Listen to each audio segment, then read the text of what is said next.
दुर्गा मातेचे सातवे रूप कालरात्री या नावाने ओळखले जाते। ही नवदुर्गांपैकी सातवी दुर्गा आहे। नवरात्रीच्या 7व्या दिवशी पूजल्या जाणाऱ्या कालरात्री मातेच्या कथेला विशेष महत्त्व आहे। देवी पार्वतीच्या सर्वात उग्र स्वरूपांपैकी एक आहे। तिला कालरात्री अथवा काली म्हणूनही ओळखले जाते।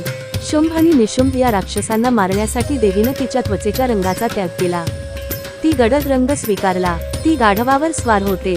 तिला 4 हात आहेत। तिच्याकडे तलवार, त्रिशूळ आणि एक फास आहे। चौथा हात भक्तांना आशीर्वाद देण्यासाठी अभय आणि वरद मुद्रा आहे। तिचा आवडता रंग केशरी आहे। प्रसाद म्हणून भक्त देवीला गूळ देतात।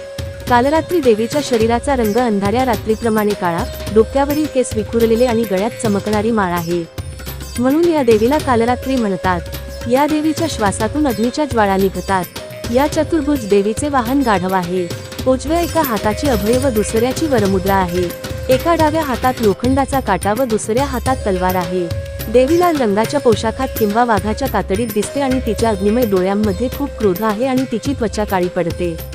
लाल रंग प्रार्थनेचे चित्रण करतो आणि भक्तांना आश्वासन देतो की देवी त्यांना हानीपासून वाचवेल। ती सप्तमीला पूजली जाते। पूर्व भारतात या दिवशी महासप्तमी साजरी केली जाते आणि शारदीय दुर्गा पूजेचे बोधून देखील सुरू होते। उग्र स्वरूप असूनही शुभ फळ देणाऱ्या या देवीला शुभंकरी म्हणतात। ज्या लोकांना अज्ञात भीती, मानसिक तणाव राहतो अशा लोकांनी कालरात्रीची पूजा करावी। तिची उपासना केल्याने भक्ताचे सर्व दुःख आणि अडथळे दूर होतात। श्री कालरात्री मातेचा बीज मंत्र। ओम देवी कालरात्र्यै नमः। ओम देवी कालरात्र्यै नमः।